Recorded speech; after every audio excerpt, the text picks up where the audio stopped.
34,000 మందిలోని మాట్లాడడం అంటే మామూలు విషయం కాదు. ఎంతో దానికి కాల్కులేషన్ అవసరం. కానీ దేవుడే తన దాల్సిన తన ఆత్మ ద్వారా నడిపించి అనేక ప్రాంతాలకు నడిపించి అసలు నేను ఖాళీ ఉండదండి. ఎప్పటి నుంచో నేను ఫోన్ చేసినప్పుడు ఈ రోజు కుదిరింది. హల్లెలూయా. కానీ 2 సార్లు 3 సార్లు ఆయన డేట్ ఇచ్చారు కానీ నాకు అవ్వలే. మొదటి దినమే తీసుకురావాలని ఆశతో ఈరోజు మా మధ్యకి నడిపించడం జరిగింది. కానీ చిన్న సంఘం, కానీ నేను ముందు చెప్తాను నేను చిన్న సంఘం అంటే పెద్దది చిన్నదని కాదు తమ్ముడు, దేవుని నామం మహిమపరచబడాలి అనే ఆశతో ఆయన వచ్చారు. హల్లెలూయా. మరి బిజీ షెడ్యూల్ ఉన్నప్పటికీ కూడా మన ఆహ్వానాన్ని మన్నించి వచ్చారంటే అసాధారణమైన విషయం. కానీ దేవుడే తనని నడిపించదని మేమైతే నమ్ముతున్నాం. హల్లెలూయా. ఒకటి గమనించండి, ఆయన మాట్లాడే ప్రతి మాట దేవుని ఆత్మతో బయలుపరచబడతా ఉంటాయి. మీ హృదయాలు విశ్వసించండి, గమనించండి. మీరు ఏ విధంగా వచ్చారో దేవుడు అదే మాట్లాడబోతారు. హల్లెలూయా. కాబట్టి మరి గొప్ప కార్యాలు చేసే దేవుడు మన మధ్యలో ఉన్నాడు. మనం లేట్ చేయకుండా వాక్యంలోకి వెళ్ళిపోదాం. వాక్యంలోకి వెళ్ళిపోయి వాక్యంలో దేవుడు మీతో ఏం మాట్లాడుతుంది, ప్రభు నాతో మాట్లాడని మీరు ప్రార్థనాపూర్వకంగా కూర్చున్నట్లయితే దేవుని దోషంలో ఉండి మాట్లాడబోతూ ఉన్నాడు. హల్లెలూయా. మరి మన ఆహ్వానాన్ని మన్నించి వచ్చినటువంటి దేవుని దోషులు నోవాహయ్య గారు మరి ఈ సమయంలో వాక్యానికి సమయిస్తుండే అందరూ చప్పట్లు కొట్టేసాను. ఇంకో విషయం ఏంటంటే అన్ని వచ్చినప్పుడు బలిపీఠం ఉండాలి ప్రభు, ఏంటి ఎలాగా అనుకున్నాను. కానీ మైకు బలిపీఠం ఒకేసారి ఇచ్చేది. హల్లెలూయా. నిజంగా ఆయన రావడం నాకు చాలా సంతోషం. ఎందుకంటే గొప్ప స్థాయిలో ఉన్న వాళ్ళు రావడం తప్ప చిన్న చిన్న సంఘాలు రావాలి. కానీ ఆయన ఉన్న ఆ దీనత్వం నేను చూశాను కాబట్టి ఇవ్వడం జరిగింది. హల్లెలూయా. మరి మనం ప్రార్థన చేయాలి. నోవాహు పేరు ప్రేర్ చేయండి. ఇంకా బలంగా దేవుడు తనే వాడుకున్నారు. అనుదిన పాత్రలో జ్ఞాపకం చేసుకోండి. హల్లెలూయా. ఈ సమయం మన దాసునికి సమయం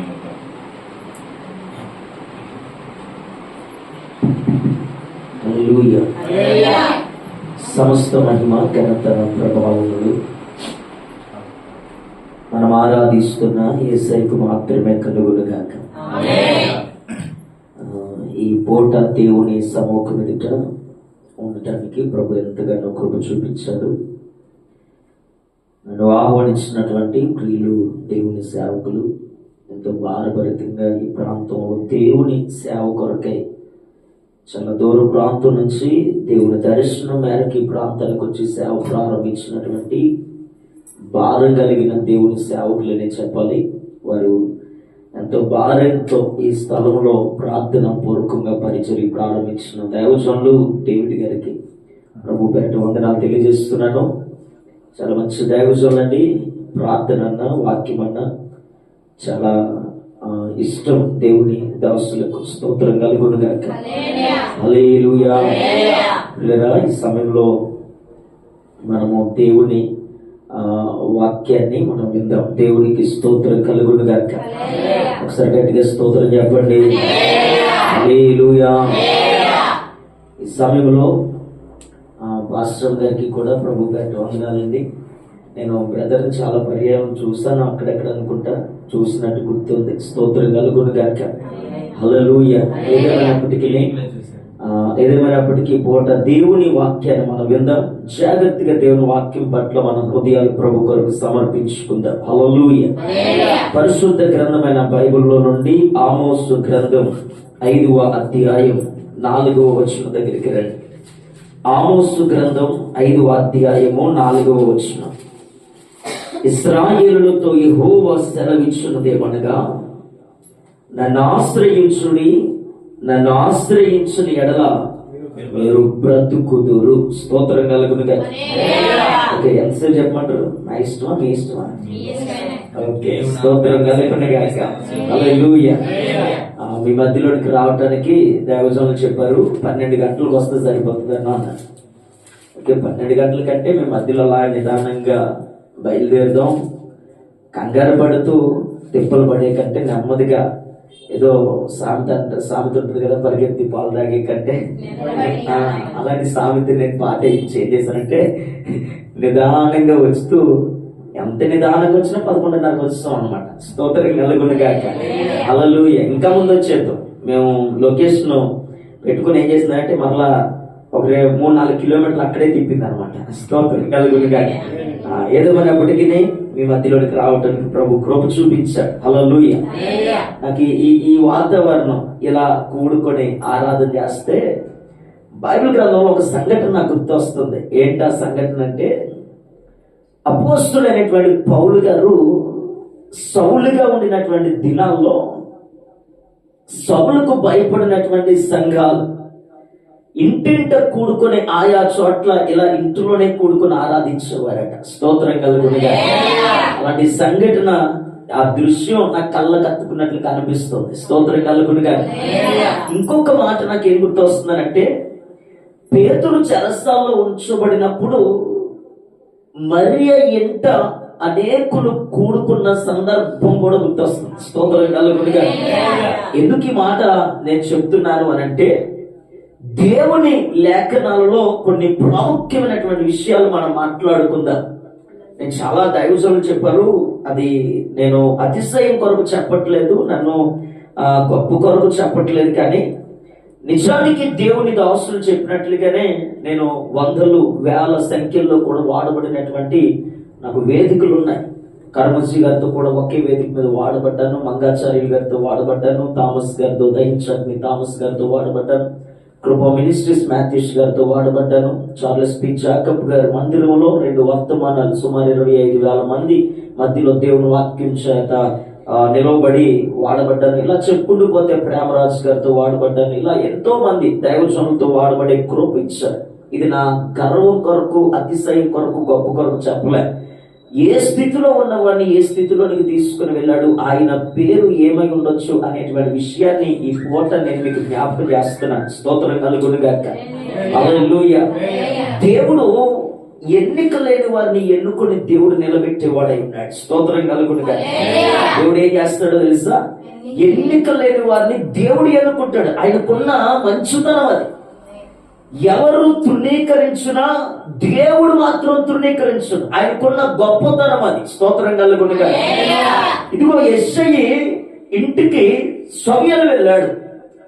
వెళ్ళినప్పుడు సమూయేలు మాట్లాడుతూ యెషయితో మాట్లాడుతూ ఉంటే యెషయి అంటాడు, అయ్యా నాకు బిడ్డలు ఉన్నారు మీరు అన్నట్లుగా అని చెప్పి ఆ బిడ్డలందరినీ ఒక్కొక్కరిని సమూయేలు ఎదురు పెడతాడు. కానీ అందులో మాత్రం ఆఖరిని తీసుకుని వచ్చినటువంటి వాడు ఇంకా ఉన్నారా ఇంకా ఉన్నారని సమూయేలు యెషయిని అడిగినప్పుడే దావీదును గుర్తు చేసుకుంటాడే తప్ప దావీదును మాత్రం మొదటిగా మాత్రం యెషయి గుర్తు చేసుకొని పిలిపించడం. ఎందుకు ఈ మాట తెలియజేస్తున్నానంటే, అన్నలో కూడా ఒక స్థానం లేకుండా బ్రతుకుతున్నటువంటి వ్యక్తి దావీదు. తండ్రి యొక్క మనస్సులో కూడా ఒక స్థానం లేకుండా బ్రతుకుతున్న వ్యక్తి దావీదు. కానీ ఈ పూట నేను అంటున్న మాట ఏంటో తెలుసా? ఎవరి దృష్టిలో లేకపోయినా సర్వోన్నతుడైన దేవుని దృష్టిలో దావీదు ఉన్నాడు. స్తోత్రం. పూట నేను అంటాను, మన మనుషుల దృష్టిలో కాకుండా దేవుడి దృష్టిలో ఉంటే మనుషుల అవసరం లేదండి, మనకి ఆయన ఉంటే చాలు. స్తోత్రం కలుగును గాక. చిన్న పరిచర్య అని దైవజనులు ఇందాక నుంచి చెప్తున్నారు. చిన్న నుంచే ప్రారంభమవుతుంది అధికమైన పరిచర్య. స్తోత్రం కలుగును గాక. మనకంటూ ఒక సాక్ష్యం ఉండాలిగా, మనకంటూ ఒక సాక్ష్యం ఉండాలి. పిల్లరా జాగ్రత్తగా వినండి. దేవుడు రాబోయే దినాల్లో ఈ పరిచర్యను దేవుడు విస్తరిస్తున్నప్పుడు, రాబోయే దినాల్లో ఈ పరిచర్య మహాభివృద్ధి కలుగుతున్నప్పుడు ఈ సంఘటనలన్నీ గుర్తు చేసుకుని ఏడ్చే దినాలు ఉంటాయి ఒక రోజు. స్తోత్రం కలుగునుగా. ఏడ్చే దినాలంటే ఆనందముతో ఏడ్చేటటువంటి ఆనంద బాష్పాలు కలిగేటువంటి దినాలు ఒక రోజు సంభవిస్తాయి. స్తోత్రం కలుగునుగా. చాలా పర్యాలు అనుకునేవాడు, చాలా మంది సేవకులను చూసి ఏమనుకునేవాడు అంటే, అలా వేదికను నేను వాడబడగలనా, అలా మైకు నేను పట్టుకోగలనా, అలా చాలా మంది పోస్టుల్లో ఫోటో కనబడుతున్నట్లుగా నా ఫోటో కనబడుతుందా అని చాలా పర్యాలు ఆలోచన చేసుకుంటూ ఉండేవాడు.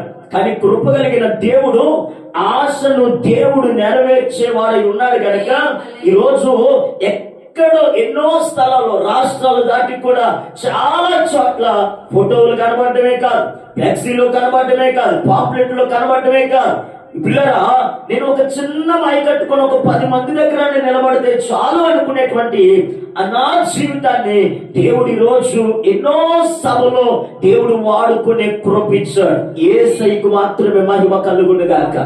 హల్లెలూయా. నేను అనుకునేవాడిని మాది ఒక చిన్న పల్లెటూరు, బాపురోజు కొత్తపల్లి, ఒక చిన్న పల్లెటూరు.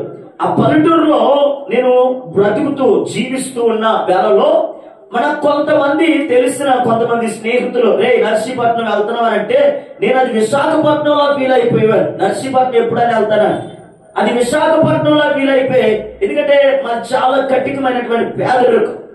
నేను చదువుకునేటువంటి స్కూల్కి ఇంటికి తప్ప, ఆ ఊరికి ఇంటికి తప్ప ఇంకెక్కడికి కూడా తిరిగేటువంటి పరిస్థితుల్లో, ఎక్కడికైనా వెళ్దామంటే డబ్బుల్లో, ఏదైనా మంచి బట్ట వేసుకుందామంటే బట్టల్లో, ఏదైనా ఉండటానికి నివాసం ఉందనంటే ఇల్లు కూడా సరైనటువంటిది లేదు.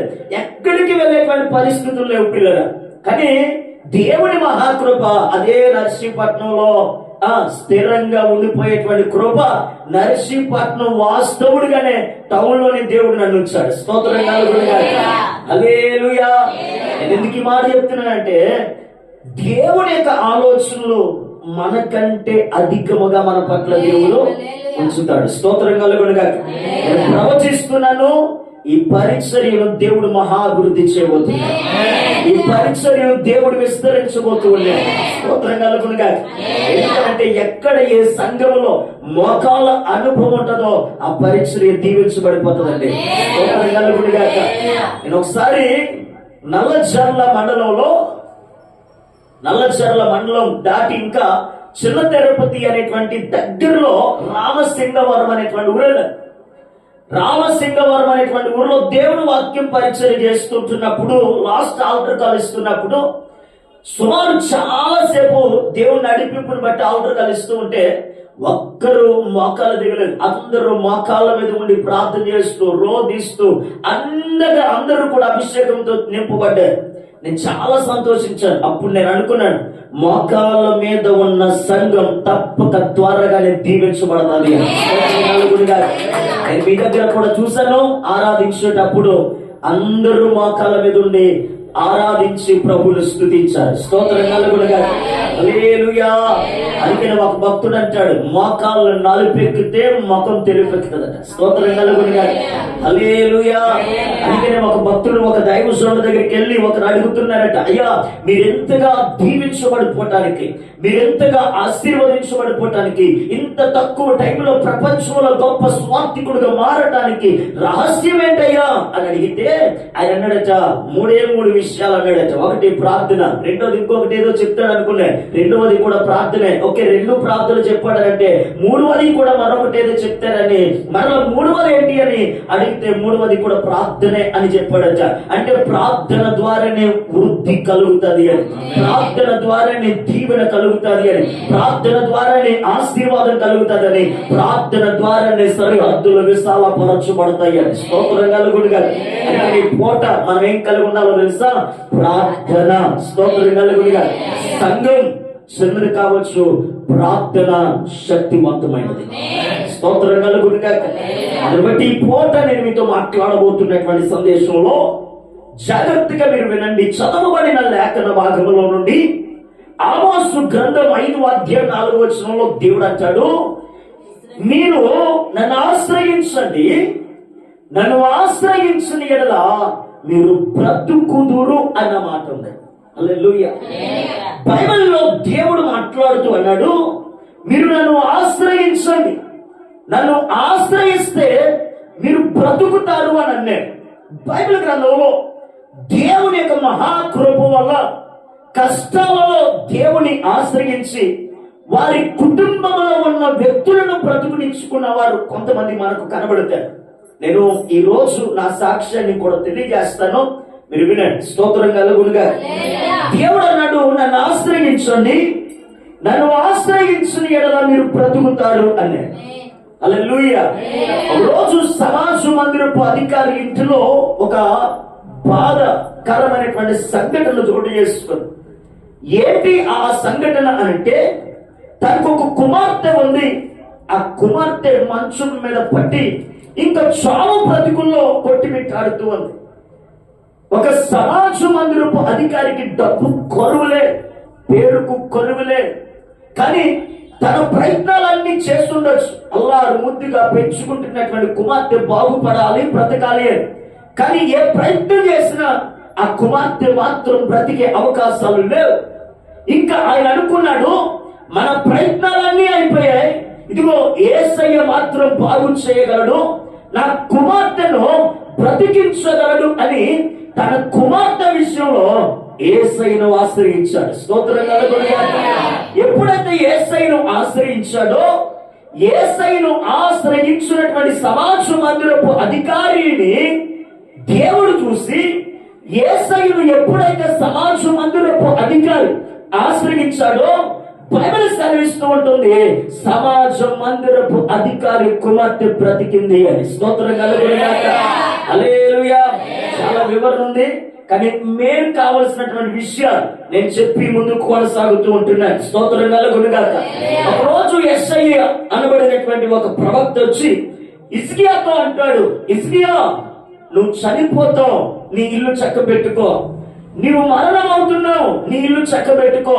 ఇంకా నువ్వు బ్రతుకావు, నీ ఇల్లు చక్కబెట్టుకో అని అంటే, ఇప్పుడు వెంటనే దేవుని తట్టు తన ముఖమును, గోడ తట్టు తన ముఖమును తిప్పుకొని దేవుని పాదాల చెంత ప్రార్థించిన వాడై ఉన్నాడు. స్తోత్రం కలుగునుగాక. దానికి అర్థమేంటో తెలుసా? చనిపోతావు నువ్వు, ఇంకా నీ ఇల్లు చక్కబెట్టుకో అని, ఇంకా నువ్వు బ్రతకవన్న వార్త హిజ్కియా దగ్గరికి రాగా, అయ్యో నేనెందుకు బ్రతకను అనే సర్వ ప్రయత్నాలు చేయలేదు, కానీ ఉన్న పాటునే దేవుని ఆశ్రయించిన వాడయ్యాడు. స్తోత్రం కలుగునుగాక. బైబిల్ సెలవిస్తూ ఉంది, నన్ను ఆశ్రయించుని ఎడల మీరు బ్రతుకుదురు. హల్లెలూయా. ఎప్పుడైతే దేవుని ఆశ్రయించాడో, హిజ్కియా ఎన్ని సంవత్సరాలు బ్రతికడట? 15 సంవత్సరములు. దేవుడు అన్నాడు, ఇంకా నువ్వు 15 సంవత్సరాలు బ్రతుకుతావని. అప్పుడే చనిపోతాడు అనుకున్న వార్త వచ్చింది, కానీ 15 సంవత్సరములు బ్రతికాడు అనంటే ఎవరిని ఆశ్రయించటం వల్ల అనంటే, సర్వోన్నతుడైన దేవుని ఆశ్రయించటం వల్ల బ్రతుకును పొందుకున్నాడు. స్తోత్రం కలుగునుగాక. దేవుడు అన్నాడుగా, నన్ను ఆశ్రయించండి, నన్ను ఆశ్రయిస్తే మీరు బ్రతుకుతారు అన్నాడు. స్తోత్రం కలుగునుగాక. ఇంకొక సమాజ మందిరపు అధికారి తన కుమార్తె కొరకు దేవుని ఆశ్రయించగా, దేవుడు తన కుమార్తెను బ్రతికించాడు. హల్లెలూయా. ఇదిగో ఒక స్త్రీ యేసయ్య దగ్గరకు వచ్చి తన కుమార్తె కొరకు యేసయ్యను ఆశ్రయించింది. ఆ స్త్రీ ఎవరు అనంటే కనాను స్త్రీ. స్తోత్రం కలుగునుగాక. ఇంకా ఆ కుమార్తె కొరకు కళ్ళ ముందు చూసి, ఇదిగో దెయ్యం పట్టి పీడించబడుతున్నటువంటి నా కుమార్తె కళ్ళ ముందు ఉండినటువంటి నా కుమార్తె నేను చూడలేక, బాధను తట్టుకోలేక, నా కుమార్తె పడినటువంటి వేదన నేను చూడలేకపోతున్నానని ఆ కుమార్తె విషయంలో దేవుని ఆశ్రయించగా తన కుమార్తెను కూడా బాగు చేసుకుంది యేసయ్యను ఆశ్రయించడం వల్ల. స్తోత్రం కలుగునుగాక. హల్లెలూయా. 12 సంవత్సరాలు రక్తస్రావము కలిగినటువంటి ఒక స్త్రీ కనబడుతూ ఉంటది. ఆ స్త్రీ దేవుణ్ణి ఆశ్రయించగా ఆమె కూడా బ్రతుకగలిగిన కృప దేవుడు అనుగ్రహించాడు. దేవుడు అన్నాడుగా, నన్ను ఆశ్రయించండి, నేను మీకు బ్రతుకునిస్తాను, నన్ను ఆశ్రయించిన ఎడల మీరు బ్రతుకుతారు అన్నాడు. ఒక్క మాట చెప్పి ముగింపులోకి అంటే ముందుకు కొనసాగుతారు. వినండి. ఒకరోజు ఒక ఊరిలో పాపము చేత పట్టబడింది ఒక స్త్రీ. అందరూ కూడా పాపము చేత పట్టబడిన స్త్రీని రాళ్ళు రువ్వి ఇంకా చంపేద్దాం, బ్రతకనివ్వకూడదు ఆమెని అనుకుని అందరూ ఏం చేస్తున్నారంటే ఆ స్త్రీ వెనకాల పరుగెడుతున్నారు. ఆ స్త్రీ వెనకాల పరుగెడుతున్న రాళ్ళు పట్టుకొని చిన్నల మొదలుకొని పెద్దల వరకు ఈ రాళ్ళు తాకిడిని తట్టుకుంటూ తప్పించుకుంటూ పరుగులెడుతూ ఉంటుంది. నేను అంటాను, ఆమె ఏ ఇంటిలో అయితే పట్టబడిందో ఆ ఇంటిలో నుంచి బయటకు, ఊరిలో నుండి బయటకు వెళుతూ ఉంటున్న సమయంలో ఆమెకంటూ తెలిసినటువంటి ఇల్లులు కొన్ని ఉండొచ్చు, కానీ ఎవరి దగ్గరికి వెళ్ళలే, ఎవరిని ఆశ్రయించలే. కొంతమంది నాయకులు ఉండొచ్చు, వాళ్ళని కూడా ఆశ్రయించలే. కానీ వీరు కొడుతూ ఉంటే ఆ మరణాన్ని తప్పించుకుంటూ వీరు చంపేద్దాం అనుకొని వీరు రాళ్ళు విసురుతూ ఉంటే ఆ మరణాన్ని తప్పించుకుంటూ పరుగులెడుతూ యేసయ్యను ఆశ్రయించింది. స్తోత్రం కలుగును గాక. యేసయ్యను ఎప్పుడైతే ఆశ్రయించిందో, ఇదిగో అందరూ చంపేద్దాం అనుకున్నారు, ఇంకా బ్రతుకులేదు ఈమెకి అని అనుకున్నారు అందరూ.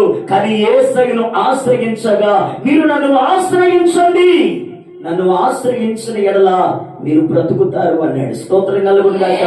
దేవుని ఎప్పుడైతే ఆమె ఆశ్రయించిందో బ్రతుకగలిగింది. స్తోత్రం కలుగును గాక. ఊరంతా అనుకున్నదే ఈ రోజుతో ఈమె జీవితం ఫినిష్ అని, కానీ యేసయ్య అనుకున్నాడు ఈ రోజు నుండి కొత్త జీవితం ప్రారంభించబడుతుంది. స్తోత్రం కలుగును గాక. హల్లెలూయా. దేవుని వాక్యంలో రాయబడుతూ ఉంది, నన్ను ఆశ్రయించండి మీరు బ్రతుకుదురు. స్తోత్రం కలుగును గాక. ఒకసారి 14 వచనం చదవండి. 5వ అధ్యాయంలో 14 వచనం. మీరు బ్రతుకున్నట్లు కీడు విడిచి మేలు వెతుకుడి, అలాగు చేసిన ఎడల మీరు అనుకోను చొప్పున దేవుడును సైన్యములకు అధిపతియగు యెహోవా మీకు తోడుగా ఉండును. స్తోత్రం కలుగును గాక. దేవుడి వాక్యంలో రాయబడుతూ ఉంది, మీరు బ్రతుకున్నట్లు కీడు విడవండి. పాపము చేత పట్టబడిన స్త్రీతో దేవుడు అన్నాడు, అమ్మా ఏం చేస్తావు? పాపము చేత పట్టబడ్డాను. అందరు అంటున్నారు, అయ్యా ధర్మశాస్త్ర ప్రకారముగా పాపము చేత పట్టబడిన స్త్రీని రాళ్ళు రూపి చంపమని లేఖనాలు సెలవిస్తున్నాయి కదా, అదే మేము చేస్తున్నామని. యేసయ్య అన్నాడు, మీరు ఎవరు పాపము చేయని వాడున్నాడో వాడు మొదటి రాయి వేయండి అన్నాడు. అందరూ ఒకరికొకరికి ఒకరు రాళ్ళు వదిలిపెట్టి వెళ్ళిపోయారు. ఆ స్త్రీతో దేవుడు మాట్లాడుతూ ఇలా అన్నాడు, అమ్మా వారెవరు నిన్ను శిక్షించలేదు కదా? లేదయ్యా. అయితే నేను నిన్ను శిక్షించను. అక్కడ ఒక మాట వాడింది, మాట ఏంటి తెలుసా? ఇక మీదట పాపము చేయకు అంటే పాపం విడిచిపెట్టు, కీడు విడిచిపెట్టు, పాపము జీవితాన్ని విడిచిపెట్టు. అలా విడిచిపెట్టి నీవు బ్రతుకు అన్నాడు. స్తోత్రం కలుగును గాక. అందుకే వాక్యంలో రాయబడుతుంది, మీరు బ్రతుకున్నట్లు కీడు విడవండి అన్నాడు. స్తోత్రం కలుగును గాక. చాలా మంది బ్రతుకుతున్నారు, బ్రతకటం ముఖ్యం కాదు, పాపమును విడిచి బ్రతకటం ప్రాముఖ్యం. స్తోత్రం కలుగును గాక. హల్లెలూయా. బ్రతకటం గొప్ప విషయంగా, కీడును విడిచి బ్రతకటం గొప్ప విషయం. బ్రతకటం గొప్ప విషయంగా అసూయ, ద్వేషం, కక్ష, స్వార్థం ఇవన్నీ విడిచి బ్రతకటం ప్రాముఖ్యం. అది ప్రభు చెప్పాడు. మీరు బ్రతుకుతున్నట్లు మీరు కీడుని విడిచిపెట్టండి అన్నాడు. వేటిని విడిచిపెట్టాలట? కీడు విడిచిపెట్టాలి, పాపమును విడిచిపెట్టాలి. దేవునికి అసహ్యమైనవి ఏదైతే ఉన్నాయో అవి విడిచిపెట్టి బ్రతకగలిగితే దేవుని కృప అధికము కాబోతూ ఉంటది మన మీద. స్తోత్రం కలుగును గాక. హల్లెలూయా. అదే ప్రభు అంటాడు, మీరు అలాగూ చేయండి. ఎలాగో తెలుసా? కీడును విడిచి మేలైన దానిని చేపట్టండి అన్నాడు. స్తోత్రం కలుగును గాక. మేలైనది ఏంటో చేపట్టాలి. ఏది మేలైనదో, ఏది నాశనములకు దారి తీస్తూ ఉందో, ఏది నాశనములోనికి నెట్టుతూ ఉందో, ఏది క్షేమకరమైనటువంటి స్థలములోనికి మనం నడిపిస్తూ ఉందో ప్రతిదీ కూడా మనం అబ్జర్వ్ చేస్తూ గమనిస్తూ ముందుకు కొనసాగగలిగిన వారమై ఉండాలి. స్తోత్రం కలుగును గాక. ఒకటి, దేవుని ఆశ్రయించండి. 2, కీడు విడిచిపెట్టండి. 3, మేలును చేపట్టండి. ఈ 3 మనలో ఉన్నప్పుడట బైబిల్ సెలవిస్తూ ఉంటుంది, ఇదిగో దేవుడును సైన్యములకు అధిపతియగు యెహోవా నీకు తోడుగా ఉంటాడన్నాడు. స్తోత్రం కలుగును గాక.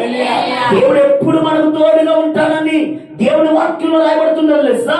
దేవుణ్ణి ఆశ్రయించినప్పుడు, 2, కీడును విడిచిపెట్టినప్పుడు, 3, మేలైన దానిని చేపట్టినప్పుడు. స్తోత్రం కలుగును గాక.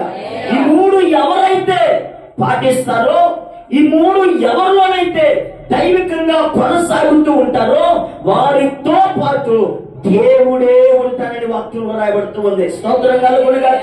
దేవుడే ఉంటే మనకు గొప్ప ధైర్యం, దేవుడే ఉంటే మనకు గొప్ప ఆనందం. కారణం ఏంటో తెలుసా? మనుషుడు ఎవ్వరు మనకు ఇవ్వలేనంత బలం దేవుడు ఇవ్వగలరు. స్తోత్రం కలుగునుగా. ఈ మాట చెప్పగలుగుతూ ఉంటే నాకంటూ అధికమైన వారు, గనులైన వారు, గొప్పవారు, నాయకులు అందరూ ఉన్నారని నువ్వు భ్రమపడచ్చు. కానీ ఎవరు వారి కంటే దేవుని కంటే వారు ఏమాత్రం కూడా ఎక్కువేమి దేవునికి సాటి అయిన వారు, దేవునికి సరిపోదగిన వారు ఎవరునూ లేరు. దేవునికి స్తోత్రం చెప్పండి గట్టిగా. హల్లెలూయా. ఒక రోజు యెహోషాపాతు సైన్యము మీదకు నలుదిక్కుల నుండి శత్రువులు దండెత్తి వస్తున్నాయి. దండెత్తి వస్తున్నప్పుడు యెహోషాపాతుకు ఆ వార్త తెలిసింది. యెహోషాపాతు చేసిన పని ఏంటో తెలుసా? అందరికి ఒక దండోరా వేయించాడు. ఇదిగో మన మీదకు శత్రువులు దండెత్తి వస్తున్నారు కనుక మనం అందరము కూడా దేవుని ఆశ్రయించాలి. ఇదిగో మన దగ్గర బలం లేదు, మన మీదకు వస్తున్నంత శత్రువు సైన్యము కంటే మించగలిగినటువంటి సైన్యం కూడా మన దగ్గర లేదు. కనుక అందరూ కూడా ఒక చోటుకు రండి, ఉపవాసం ఉండండి, ప్రార్థన చేద్దాం, దేవుని ఆశ్రయిద్దాం. ఇదిగో మనుషులు ఎవరు కూడా ఇవ్వలేనంత బలం, ధైర్యం దేవుడే మనకి ఇస్తాడని అందరిని ఒక చోటకు తీసుకుని వచ్చాడు. స్తోత్రం కలుగునుగా. తీసుకుని వచ్చి అక్కడ ప్రార్థన చేస్తారు. నీవే మా దిక్కు అంటారు. స్తోత్రం కలుగునుగా. రెండవ విషయం ఏంటంటే నీవే మా దిక్కు అని అంటూ ఇదిగో ఆ బహు గొప్ప సైన్యమును ఎదుర్కోవటానికి మాకు శక్తి చాలదు అంటారు. స్తోత్రం కలుగునుగా. ఆ సైన్యమును ఎదుర్కోవడానికి మాకు శక్తి చాలదు, నీవే మా దిక్కు. ఆ శత్రువులపై, ఆ గొప్ప సైన్యముపై మాకు విజయం ఇవ్వండి అని దేవుని ఆశ్రయించగా. స్తోత్రం కలుగునుగా. మూలవాక్యం చదువుకున్నాగా, మీరు నన్ను ఆశ్రయించండి, మీరు నన్ను ఆశ్రయించిన ఎడల మీరు బ్రతుకుదురు. స్తోత్రం కలుగునుగా. యెహోషాపాతు సైన్యం, యెహోషాపాతు అందరూ కూడా శత్రువుల చేతుల్లో చనిపోవటానికి ఇంకా దగ్గర అయిపోయిన వేళలో యెహోషాపాతు దగ్గర ఉన్నంత సైన్యం శత్రువుల సైన్యం ఇంకనూ మించి ఉంది. స్తోత్రం కలుగునుగా. కానీ ఆయన అంటాడు, అయ్యా వారిని ఎదుర్కోవడానికి మా దగ్గర శక్తి లేదు, సైన్యం లేదు, బలం లేదు, నీవే మా దిక్కు అని దేవుని ఆశ్రయిస్తేనండి బైబిల్ చెప్పినట్లుగానే దేవుని ఆశ్రయించే బిడ్డలకు దేవుడు బ్రతుకునిచ్చాడు. స్తోత్రం కలుగునుగా. హల్లెలూయా. వారు మనుషుల మీద తిరగబడదామని వచ్చారు, వారు మనుషులను ఓడిద్దామని వస్తున్నాయి. హల్లెలూయా. కానీ దేవుని ఆశ్రయిస్తేనండి వారు శవాలై ఉన్నారు, వీరు బ్రతకగలిగిన వారై ఉన్నారు. స్తోత్రం కలుగునుగా. ఒకటే నేను మీకు చెప్పగలుగుతున్నా, నీపై శత్రువు దండెత్తి వస్తున్నప్పుడు శత్రువు మీద నువ్వు యుద్ధం చేయకపోయినా నువ్వు మొదట దేవుని ఆశ్రయించగలిగితే శత్రువుపై నీ చేతికి మట్టి అట్టకుండా విజయాన్ని దేవుడు ఇస్తాడు. హల్లెలూయా. హల్లెలూయా. అక్కడ శత్రువులందరూ చనిపోయారంటే ఒక్కరిని వీరు చంపలేదు. అక్కడ హల్లెలూయా. ఒక్కరిని చంపలేదు. వీరు కత్తి పట్టుకొని ఒక్కరిని చంపి వీరు నరహంతకులుగా మారలే. కానీ దేవుడిని జీవించాడు. కారణం ఏంటి? దేవుని ఆశ్రయించడం వల్ల. ఈ పూట దేవుని ఆశ్రయించు, మేలైన దానిని చేపట్టు, కీడను విడిచిపెట్టు, దేవుడు నీతో పాటు ఉంటాడు. స్తోత్రం కలుగునుగా. దేవుడు మనతో ఉంటే మనకు విజయం. దేవుడు మనతో పాటు ఉంటే దేవుడే మన పక్షంగా ఉండి యుద్ధము చేయమని ఆయనే. స్తోత్రం కలుగునుగా. పిల్లరా, ఒక సంఘటన మీకు జ్ఞాపకం చేస్తున్నాను, మనందరికి సుపరిచితంగా బాగా సండే స్కూల్ నుంచి కూడా జ్ఞాపకం చేసుకునేటువంటి ఒక సంఘటన. గొలియాతు యుద్ధం చేయడానికి వస్తున్నప్పుడు యుద్ధ భూమిలో ఉండిన వారందరూ కూడా భయపడుతూ వచ్చారు గొలియాతును చూసి. చివరికి రాజు కూడా భయపడుతున్నాడు గొలియాతును చూసి. కానీ దావీదు ఒక్కడే ఎవరు భయపడిన దావీదు రోషం కలిగి, ధైర్యం కలిగి ఎందుకు వెళ్ళగలిగాడు అని అంటే దావీదు బలమైన వాడని కాదు, దావీదు గొలియాతు కంటే ఓ పెద్దవాడని కూడా కాదు. లేదు, దావీదు అన్ని విషయాలలో నైపుణ్యత కలిగిన వాడని కూడా కాదు. ఇప్పుడు అన్నల దగ్గరికి వెళ్ళి మాట్లాడుతూ ఉంటాడు, అన్నా ఏం చేస్తున్నారు మీరు యుద్ధ భూమిలో ఉండి నాన్న మీకోసం గొప్పలుగా ఇంటి దగ్గర చెప్తున్నాడు, ఇదిగో నా కొడుకులు దేశం కొరకు ప్రాణం పెడేస్తున్నారు, నా కొడుకులు దేశం కొరకు యుద్ధం చేస్తున్నారు గొప్పలు చెప్తే మీరు ఇక్కడికి వచ్చి ఒకరిని చూసి దాగుంటూ పోతున్నా, చీ ఎంత బ్రతుకు అని మాట్లాడుకుంటూ వెళ్ళిపోయి రాజు దగ్గరికి వెళ్ళాడు. రాజుతో వినిపిస్తున్నాడు, మాట్లాడుతూ ఉంటే రాజు అన్నాడు, ఏయ్ దావీదు, గొలియాతు కొరకు నీకేమన్నా తెలుసా? రాజు యొక్క సింహాసనంలో ఉండి నేనే ఏమి గొలియాతును చేయలేకపోతున్నా. గొలియాతు ఎలాంటి వాడు తెలుసా? అన్ని విషయాలలో కూడా నైపుణ్యత కలిగిన వాడు. ఆయన దగ్గర యుద్ధ సామాగ్రి ఉన్నది. అంతేకాకుండా చాలా విషయాలు మాట్లాడుతూ అంటాడు, ఆయన దగ్గర నువ్వేం సరిపోతావు, నువ్వు బాలుడివి అంటాడు. స్తోత్రం కలుగును గాని. ఇంకా ఆయన అంటాడు, నేను బాలునే కావచ్చు గాని ఒక రోజు నా తండ్రి మందను కాస్తున్నప్పుడు ఒక రోజు ఎలుగుబంటి వచ్చింది, తరిమి కొట్టాను. మరొక రోజు సింహం వచ్చి నా తండ్రి మందలో నుండి ఒక గొర్రెని ఎత్తుకొని పోతుంది కదా, సింహము కదా, దానితో పోరాడితే మనకు మరణం సంభవిస్తుందేమోనని వదిలిపెట్టలే. నా తండ్రి మందలో నుండి ఎత్తుకొని పోతున్న గొర్రె పిల్లను కాపాడటానికి సింహముతో పోరాడను. సింహపు గడ్డాన్ని చేర్చి కడుపులో ఉన్న గొర్రె పిల్లను కాపాడాను. ఇదిగో సింహపు యొక్క బలము నుండి, ఎలుగుబంటి బలము నుండి తప్పించిన దేవుడు ఈ సున్నతి లేని వాని చేతిలో నుండి నన్ను విడిపించలేడా, తప్పించలేడా అని చెప్పి యుద్ధము యెహోవాదే అని చేత పట్టుకొని ముందుకెళ్ళాడు. స్తోత్రం కలుగును గాక. అసలు అందరూ భయపడితే దావీదుకు ఒక్కడికి ధైర్యం ఎందుకు? స్తోత్రం కలుగును గాక. రాజు దేశాన్ని పరిపాలిస్తున్న రాజే సింహాసనం మీద అధికారములో ఉన్నవాడే భయపడితే ఒక బాలుడుగా పిలవబడినటువంటి దావీదుకు అంత ధైర్యం ఏంటి అంటే ఒకటే కారణం, దావీదుకు దేవుడు ఉన్నాడనే కారణం. దావీదుకు దేవుడు ఉన్నాడు. యుద్ధ భూమిలో ఉన్న వారికి కండలు ఉండొచ్చు, బలం ఉండొచ్చు, చాలాది ఇదిగో ఫలానా దాంట్లో ఇంటర్ ర్యాంక్ సంపాదించాడు, ఇన్ని అవార్డులు రివార్డులు సంపాదించాడు, అవి ఉండిపోవచ్చు. కానీ దావీదు దగ్గర అవేమీ లేకపోయినా దావీదుతో పాటు దేవుడు ఉన్నాడు. స్తోత్రం కలుగును గాక. దావీదుతో దేవుడు ఉన్నాడు కనుకనే శత్రువుపై దేవుడిని జీవించాడు.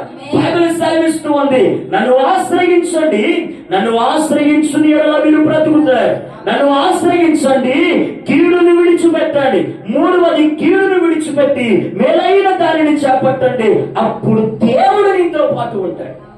నీతో దేవుడు ఉంటే ప్రపంచములో దేశములో వేటినైతే చూసి భయపడుతున్నారో వాటి పై విషయాన్ని దేవుడు నీకు అనుగ్రహిస్తాడు.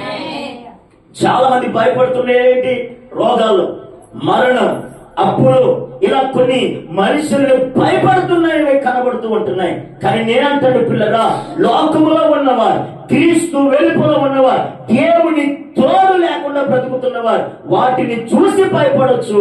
కానీ నీవు మాత్రం ఎందుకు భయపడవో తెలుసా? వాటిని మించి అధికము కలిగిన దేవుడు, వాటిపై విజయం ఇవ్వగలిగిన దేవుడు మనతో ఉన్నాడు, మనలో ఉన్నాడనే ధైర్యమే నిన్ను ముందుకు తీసుకొని వెళ్తాను. స్తోత్రం కలుగును గాక.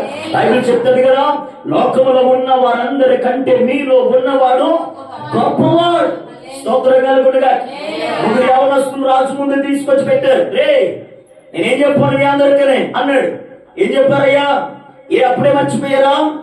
ఈ 30 రోజులు కూడా మీ సమస్యను గాని, మీ బాధలు గాని, మీ విన్నపాలు గాని ఎవరికి కూడా విన్నపించుకోకూడదు, ఎవరికి కూడా తెలియచేయకూడదు, నా ప్రతిమకు మాత్రమే మొత్తమని చెప్పానుగా.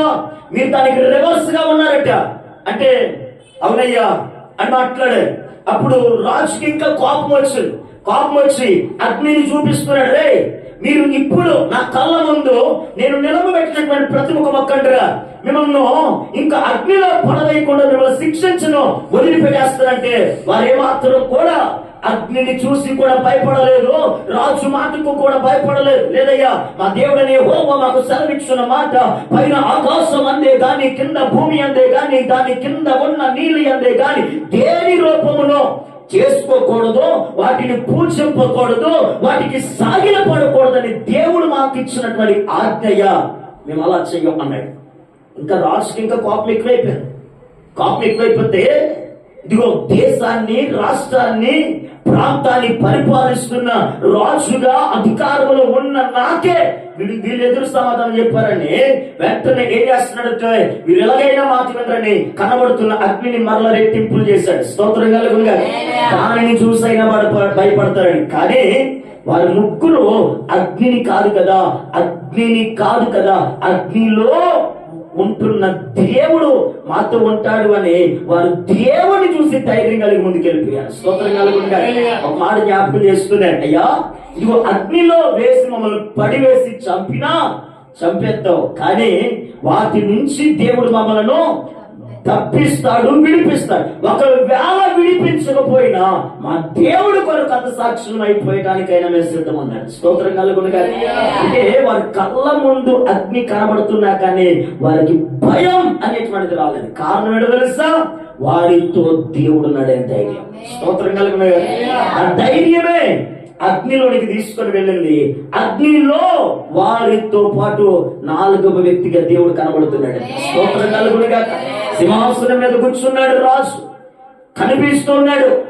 3 వ్యక్తులు కదా, 4వ వ్యక్తి ఏంటని అక్కడున్న మంత్రిని పిలిచాడు. అరే మనం ఎంతమంది వేసామని అన్నాడు. అయ్యా మన 3 మీద వేసాం అంటే, అరే మన అగ్నిలో 4 కనబడుతున్నారు. అయ్యా నాకైతే 3 కనబడుతున్నారు అంటున్నాడు మంత్రి. మంత్రి పక్కన ఇంకొకడు ఉన్నాడు, వారిని పిలిచాడు. ఎవరిని పడితే వారిని పిలిచారే, మీకు ఎంతమంది కనబడుతున్నారు? అగ్నిలో 3 కనబడుతుంటున్నారు. మరి నాకేంటారు 4 కనబడుతున్నారు. ఓకే, వారిని బయటకు రప్పించాడు అన్నాడు. బయటకు రప్పిస్తే 3 వచ్చారు.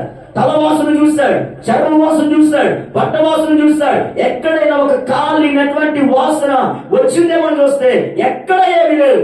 ఎలాగైతే లోపలికి వెళ్ళారో అలాగే బయటకు వచ్చారు.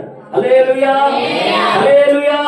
వేడిని కలిగినటువంటి అగ్నిలో నుండి లోపలికి వెళ్ళి అలాగునే బయటకు వస్తే పిల్లరా అప్పుడు అంటాడు, రే ఇప్పటి వరకు నేను ఏం చెప్పాను? నా ప్రతిమకు మాత్రమే పూజించని చెప్పాను. లేదు, ఇక మీదటి నుంచి శద్రకు, మేషకు, అబేద్నెగో వారి దేవుడే పూజార్హుడు అని ప్రకటన చేశాడు. ఎందుకు మాట జ్ఞాపకం చేస్తున్నావు తెలుసా? నువ్వు దేవుడి కొరకు నిలబడితే నీతో దేవుడు ఉండేటువంటి సంఘటన ఎవరికి కనిపిస్తాడో తెలుసా? దేవుడు నీ శత్రువుకు కనిపిస్తాడు. హల్లెలూయా, హల్లెలూయా. నువ్వు దేవుడి కొరకు నిలబడితే అందరికీ కనబడవలసిన పనిలే. నీతో దేవుడు ఉన్నాడని శత్రువుకు కనిపిస్తాడు. శత్రువుకి నీతో దేవుడు ఉన్నాడని కనిపిస్తే శత్రువుకి ఏం కలుగుతుందో తెలుసా? భయం కలుగుతా. స్తోత్రం కలుగునుగా. హల్లెలూయా. అందుకని ఈ పూట నేను మాట్లాడబోతున్నటువంటి సంఘటన ఏంటో తెలుసా? మనతో దేవుడు ఉంచాడు. 3 విషయాలు. దేవుని ఆశ్రయించినప్పుడు, కీడును విడిచినప్పుడు, మేలైన దానిని చేపట్టినప్పుడు, అప్పుడు నీ దేవుడు సైన్యములకు అధిపతిగా యెహోవా నీకు తోడుగా ఉండును. స్తోత్రం కలుగునుగా. హల్లెలూయా. పిల్లరా ఒక సంఘటన నేను మీకు జ్ఞాపకం చేస్తున్నాను. పరిశుద్ధ గ్రంథమైన బైబిల్లో నుండి సమూయేలు మొదటి గ్రంథం 7వ అధ్యాయం. సమూయేలు మొదటి గ్రంథం 7వ అధ్యాయం. శత్రువులపై దేవుడు ఎవరికి విజయం ఇస్తాడో, ఎప్పుడు ఇస్తాడో, ఎలా దేవుడు బ్రతికిస్తాడో, వారికి దేవుడు ఎలా తోడుగా ఉంటాడో మరొక విషయాన్ని నేను మీతో మాట్లాడడానికి ముందు కొనసాగుతుంటున్నాను. 7వ అధ్యాయం 2వ వచనం చదవండి. సమూయేలు మొదటి గ్రంథం 7వ అధ్యాయం 2వ వచనం. మందసము కిర్యత్యారీములో నుండి కాలము 25 సంవత్సరములాయెను. ఇశ్రాయేలులందరూ యెహోవాను అనుసరింప దుఃఖించుచుండగా. స్తోత్రం కలుగునుగా. ఇక్కడ ఇశ్రాయేలు యొక్క పరిస్థితి కనబడుతూ ఉంది. ఏంటి ఆ పరిస్థితి అనంటే, ఇదిగో మందసము సుమారు 20 సంవత్సరములు కిర్యత్యారీములో నుండి పోయిన కాలం. ఈ మందసం ఇశ్రాయేలుకు దూరంగా 20 సంవత్సరాలు ఉండిపోయాయి. ఈ మందసం 20 సంవత్సరాలు వారికి దూరంగా ఉంటూ మందసముతో వారితో సహవాసం లేకుండా బ్రతుకుతూ ఉండిన వేళల్లో వారు ఏదైనా పొందుకున్నారంటే వారిలో ఒకటి సంభవించింది ఏంటంటే దుఃఖం సంభవించింది. మందసం 20 సంవత్సరాల దూరం, ఆ 20 సంవత్సరాల్లో మీరు పొందుకుంది ఏదైనా ఉందంటే దుఃఖం తప్ప ఏమీ లేదు. ఒక మాట జ్ఞాపకం చేస్తున్నాను. మందసం దేనికి సాదృశ్యము అనంటే దేవుని మందిరానికి సాదృశ్యం. మందసం దేవునితో సహవాసానికి సాదృశ్యం. ఈ పూట వినండి జాగ్రత్తగా, స్తోత్రం కలుగునుగా. చాలా మంది మందిరానికి దూరమై, దేవుని సహవాసానికి దూరమై, దేవునికి దూరం అవుతూ నేనేదో సాధించేద్దాం, ఏదో చేసేద్దాం అనుకుని పూర్తిగా ఇంకేది చేయలేక చతకలు పడిపోయిన జీవితాలు చాలా మంది ఉన్నాయి. హల్లెలూయా. ఈ పూట నేనేమంటానో తెలుసా? ఇశ్రాయేలీలు దేవునికి దూరమై ఏదో చేసేద్దాం అనుకునే ఇశ్రాయేలీలు మందిరానికి మందసానికి దూరమై ఏదో పొందేద్దాం అనుకున్నారు. కానీ వారు దేవునికి దూరమై పొందుకున్నది ఏదైనా ఉందంటే దుఃఖం తప్ప మరేది లేదు. హల్లెలూయా. పిల్లరా జాగ్రత్తగా వినండి. ఇక్కడ బైబిల్ సెలవిస్తున్న మాట 20 సంవత్సరముల ఎన్నో ఇశ్రాయేలులో యెహోవాను అనుసరింప దుఃఖించుచున్నారు అని బైబిల్ చెప్తూ ఉంది. ఈ దుఃఖం మరలా ఎవరు పూనుకుంటే పోలేదో తెలుసా? దేవుడు పూనుకుంటే తప్ప దుఃఖం పోలేదు వాళ్ళ నుంచి. హల్లెలూయా. మందిరానికి దేవుడికి దూరమై దుఃఖాన్ని తెచ్చుకున్నారు. దైవజనుడి యొక్క మాట విని మరలా దేవుడికి దగ్గరై దుఃఖాన్ని మరలా పోగొట్టుకున్నాయి. స్తోత్రం కలుగునుగా. ఒకసారి 3వ వచనం దగ్గరికి రండి. సమూయేలు ఇశ్రాయేలులందరితో ఇట్లనెను, మీ పూర్ణ హృదయముతో యెహోవా యొద్దకు మీరు మల్లుకొని ఎడల అన్య దేవతలను అస్తారోతు దేవతలను మీ మధ్య నుండి తీసివేసి పట్టుదల కలిగి యెహోవా తట్టు మీ హృదయమును తిప్పి ఆయనను సేవించండి. అప్పుడు ఆయన ఫిలిష్తీయుల చేతిలో నుండి మిమ్మల్ని విడిపించువాడు. స్తోత్రం కలుగునుగా.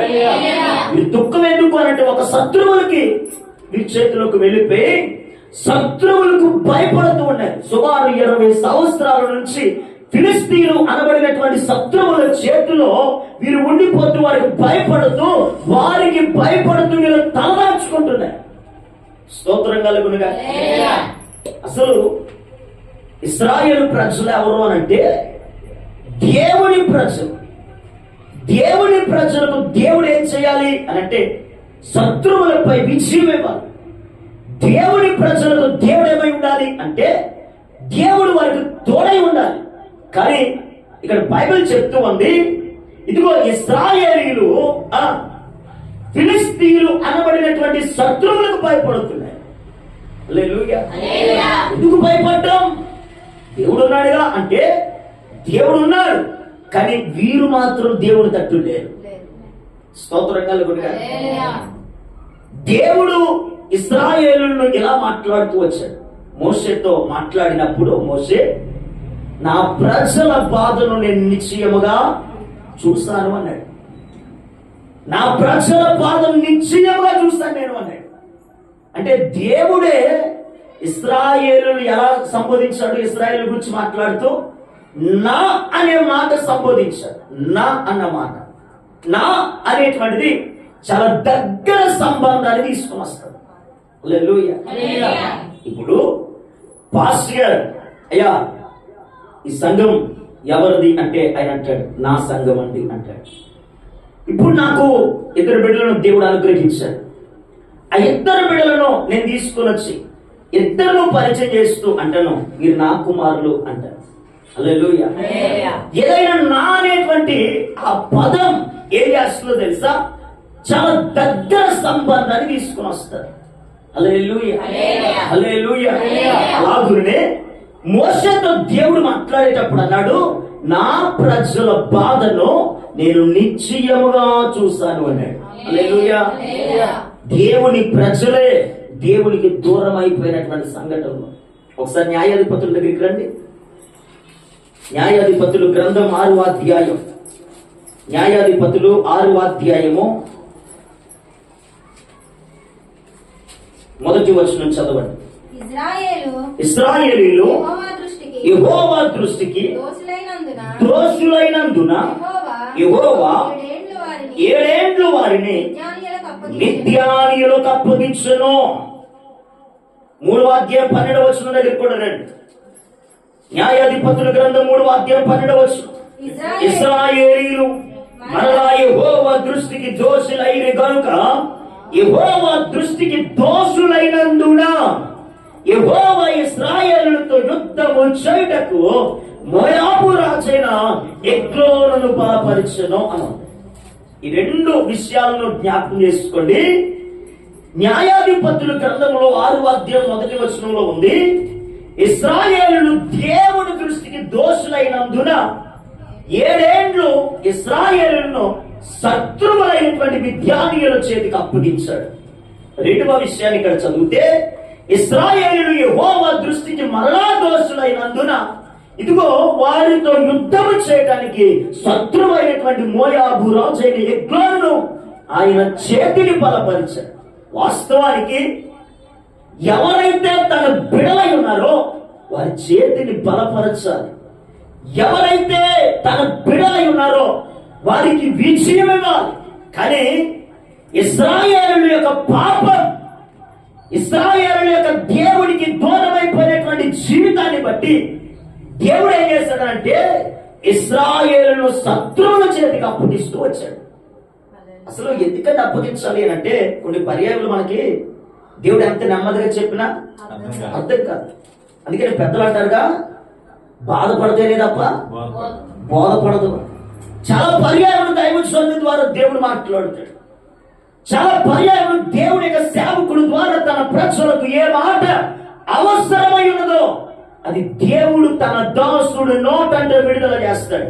కానీ మనం ఏం చేస్తామో తెలుసా, దాన్ని పట్టి పట్టనట్టుగా ఉంచేస్తూ ఉండిపోతూ ఉంటాం. పిల్లరా వినండి జాగ్రత్తగా. ఈ పూట ప్రభు మనందరితో మాట్లాడుతున్నాడు. బాధ పడక మునిపే బోధంలోనికి రావటం నేర్చుకోవాలి. స్తోత్రం కలుగునుగా. హల్లెలూయా.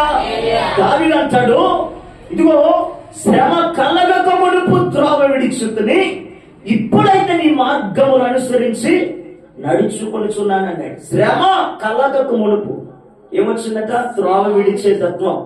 ఎప్పుడైతే శ్రమ బాధ కలిగిందో అప్పుడు సరైనటువంటి త్రోవలోనికి వచ్చాడు. ఈ పూట దేవుడు సున్నితంగా చెప్తే మాట వినం. మనం దేవుడు ఒక్కసారి మొత్తాలి, అప్పుడు కదా మనం మాట వింటాం. ఈ పూట అంటాను, నొప్పి కలిగేంత వరకు నువ్వు వెళ్ళిపోక, దేవుడు బాధ పెట్టేంత వరకు నువ్వు వెళ్ళిపోక, నువ్వేం చేయాలో తెలుసా? దేవుని మాటను పట్టుకొని నీ జీవితంలో దేవుని ఆశ్రయించు, కీడును విడిచిపెట్టు, మేలైన దానిని చేపట్టు. అప్పుడు దేవుడే నీతో ఉండి నీకు విజయమును దేవుడు అనుగ్రహిస్తాడు. హల్లెలూయా. ఇక్కడ రాబడుతూ ఉంది, వీరు 20 సంవత్సరాలు మందస్థానికి దేవుడి మందిరానికి దూరం అయిపోతూ వచ్చారు. ప్రార్థనలే, ఆరాధనలే, వాక్యములే, దేవుడితో తన విన్నపాలు చెప్పుకోవడం లేదు. ఎన్ని సంవత్సరాలు? 20 సంవత్సరాలు. కొంతమందికి మందిరానికి కూడా, కొంతమంది నెలకు ఒకసారి రావడానికి మొక్కుబడి చేసుకుంటారు. మరి కొంతమంది ఎలా ఉంటారో తెలుసా? సంవత్సరానికి క్రిస్మస్ టైంలో భలే కనబడతారండి మన వాళ్ళు. క్రిస్మస్ దాటిన తర్వాత మరలా వాళ్ళ మొక్కలు కనబడవు. ఏమయ్యా రాలేదంటే వెంటనే ఏమంటారో తెలుసు, నేను రాకపోతే కానుక పంపిస్తాను కదా అయ్యారు. రాకపోతే అంటే ఏం పంపిస్తారట? కానుక పంపిస్తారంట. కానుక అటెండ్ అయిపోతే నువ్వు అటెండ్ అయినట్టు కాదు. జాగ్రత్తగా విను. నీ డబ్బు ఎవరికి కాదు. మొదట నువ్వు దేవుడి దగ్గరికి వచ్చి నీవు నిండు మనసుతో దేవునికి సమర్పించిన సమర్పణే దేవుడు అంగీకరిస్తాడు. హల్లెలూయా. ఎందుకో తెలుసా? కయ్యను హేబేలు ఇంటి దగ్గర నుండి కానుక పంపించేసి ఇది ప్రభు నా ఒత్తిగా నేను పంపించేశానని పంపించలేదు. ఇద్దరు కూడా దేవుడి సముఖం ఎదుట తన బలులను అర్పించిన వారై ఉన్నారు. హల్లెలూయా. ఇందులో ఎవరైతే దేవునికి నిండు మనసుతో అర్పించారో వారి అర్పణను దేవుడు స్వీకరించారు. హల్లెలూయా. మళ్ళీ ఇచ్చేసాం అయిపోయింది అనుకుంటున్నాను. ఈ పూట నేనేమంటున్నా తెలుసా? మందిరములోనికి వస్తే దేవునితో సహవాసం ఏర్పడుతుంది. దేవునితో ఆయన మనసేంటో నువ్వు ఎరగగలుగుతావు, ఆయన గొప్పతనం ఏంటో ఎరగగలుగుతావు, ఆయనలో ఉండేటువంటి దీపతనం ఏంటో కూడా నువ్వు ఎరగగలుగుతావు. స్తోత్రం కలుగును గాక. మాట చెప్పనా, ఇది ఎక్కువ శాతం నేను క్రిస్మస్ టైంలో సుమారు డిసెంబర్ నెల అంతా కూడా ఇంక రాష్ట్రం తిరిగేస్తాను. దేవుని మహాకృపను బట్టి క్రిస్మస్ నెలలో సుమారు కొన్ని వేల కిలోమీటర్లే డిసెంబర్ అంతా ప్రయాణం చేయడానికి దేవుడు కృప చూపించి ఎక్కువ సందేశంలో ఎక్కువ పర్యాయంలో ఈ పదం నేను వాడుకొచ్చాను. స్థలమి నీ స్థానం పెంచుకొని ఇట్లాంటి వర్తమానాన్ని మాట్లాడుతూ ఏంటి సందేశాన్ని మాట్లాడుతూ వచ్చానంటే, నతానియేలు ఫిలిప్పుతో మాట్లాడుతూ ఉంటాడు. నజరేతులో నుండి ఏదైనాను మంచిది రాగలదా అని. ఫిలిప్ అంటాడు నతానియేలుతో, ఇదిగో నేను చెప్పడం కాదు, వచ్చి చూడు అంటాడు. స్తోత్రం కలుగును గాక. ఈ రోజు నేను అంటాను, మనం వినటం మట్టుకే కాదు, వచ్చి ఆయన గొప్పతనం చూసి వెళ్ళటం నేర్చుకోవాలి. స్తోత్రం కలుగును గాక. వచ్చి చూడు ఆయన మంచితనం ఏంటో, వచ్చి చూడు ఆయన కార్యాలు ఏంటో. రాకుండానే నా కార్యాలు వేసేయాలని అనుకుంటే జరగదు. వచ్చి చూడు, వచ్చి చూస్తేనే కదా ఆయన మనసు ఏంటో, వచ్చి చూస్తేనే కదా తన ఉద్దేశం ఏంటో, వచ్చి చూస్తేనే కదా తన శక్తి ఏంటో, వచ్చి చూస్తేనే కదా తన కార్యాలు ఎలా జరుగుతాయో చేస్తాడో అక్షరాల మన కళ్ళకు కనబడేటట్టు జరిగేది. స్తోత్రం కలుగునుగా. హల్లెలూయా. అందుకే ఈ పూట అంటారు, దేవుని మందిరమునకు దేవునితో సహవాసానికి దూరం కాకండి. నువ్వెంత సహవాసం చేస్తావో దేవునితో అంత కృప కలిగి బ్రతకగలుగుతావు. స్తోత్రం కలుగునుగా. హల్లెలూయా. ఇక్కడ రాయబడుతున్న మాట ఏంటో తెలుసా? సమూయేలు అన్నాడు, మీ దగ్గర ఉండేటువంటి అన్య దేవతలు, అస్తారోతు దేవతల యొక్క వాటన్నిటిని విడిచిపెట్టి మీ హృదయాలు దేవుని తట్టు తిప్పి మీరు పూర్ణ హృదయంతో దేవుని సేవించాలి అన్నాడు. బైబిల్ చెప్తూ ఉంది 4వ వచనం దగ్గరికి రండి. అంతటా ఇశ్రాయేలు బయలు దేవతలను, అస్తారోతు దేవతలను తీసివేసి యెహోవాను మాత్రమే సేవించాలి. ఎవరిని సేవించారట? దేవుణ్ణి మాత్రమే సేవించాలి, యెహోవాను మాత్రమే సేవించాలి. అప్పటి వరకు ఎన్ని ఉన్నాయో వారికి వారానికి ఒకటి ఉండొచ్చుగా, కానీ అప్పుడు మాత్రం యెహోవాను మాత్రమే, మాత్రం అనే పదం మనకు చాలా ప్రాముఖ్యం. స్తోత్రం కలుగునుగా. యెహోవాను మాత్రమే సేవించడం ప్రారంభించారు. ఈరోజు ఈ పూట నేను అంటాను, 2 పడవల మీద ప్రయాణించేటటువంటి వారు మాత్రమే అనే పదం వారికి వర్తించదు. హల్లెలూయా. నిలువెచ్చని స్థితిలో ఉన్న వారికి మాత్రమే అనేటువంటి పదం వర్తించదు. ఈ పూట జాగ్రత్తగా విను. నీకే కలిగిన కష్టములైన బాధలైన ఒక్కరికి మాత్రమే తెలియజేసుకుంటున్నావా? లేకపోతే ఈయన సమాధానం ఇవ్వలేదు, ఇంకొక సమాధానం ఇవ్వట్లేదు, ఎవరు చెప్తే వారి దగ్గరికి తిరుగుతూ నీ జీవితంలో నిలువెచ్చని స్థితులుగా మార్చేసుకున్నావు. ఈ రోజు ఈ పూట దేవుని యొక్క మాట నీకు తెలియజేస్తుంది. హల్లెలూయా. శత్రువులపై విజయము పొందాలి అనంటే, దుఃఖము నుంచి నువ్వు విడుదల పొందాలి అనంటే నువ్వేం చేయాలో తెలుసా? యేసయ్యను మాత్రమే సేవించాలి. స్తోత్రం హల్లెలూయా. హల్లెలూయా. సమూయేలు అన్న మాట ఒకసారి 5వ వచనం దగ్గరికి రండి. అంతటా సమూయేలు ఇశ్రాయేలులందరినీ మిస్పాకు పిలవనప్పుడు, నేను మీ పక్షమున యెహోవాను ప్రార్థన చేతునని చెప్పగా, వారు మిస్పాలో కూడుకొని నీళ్లు చేది యెహోవా సన్నిధిని కుమ్మరించి ఆ దినమున ఉపవాసం ఉండి యెహోవా దృష్టికి మేము పాపాత్ములమని ఒప్పుకొనిరి అన్నది. హల్లెలూయా. వీరు 20 సంవత్సరాలు వేటికి దూరం అయిపోయి దుఃఖాన్ని పొందుకున్నారో, 20 సంవత్సరాలు ఏ సహవాసానికి, ఏ స్థలానికి దూరం అయిపోయి దుఃఖాన్ని పొందుకుంటూ శత్రువులకు భయపడుతూ వచ్చారో అక్కడికి పిలుస్తున్నాడండి సమూయేలు అనబడినటువంటి దైవజనుడు. హల్లెలూయా.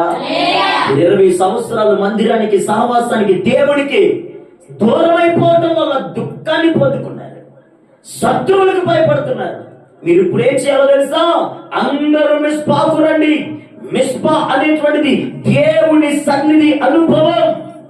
మిస్పాకు వస్తే మీరందరూ కూడా నీళ్లు చేరినట్లు మీరు దేవుని సన్నిధిలో మీరు ఉండండి, ఉపవాసం ఉండండి, ఆయన పాదాలు చెంద గడపండి. ఇదిగో ఉపవాసం ఉన్న మీరు తమ తమ పాపములు ఒప్పుకోండి. 20 సంవత్సరాలు ఎంత అవిధేయతతో బ్రతికారో ఒప్పేసుకోండి.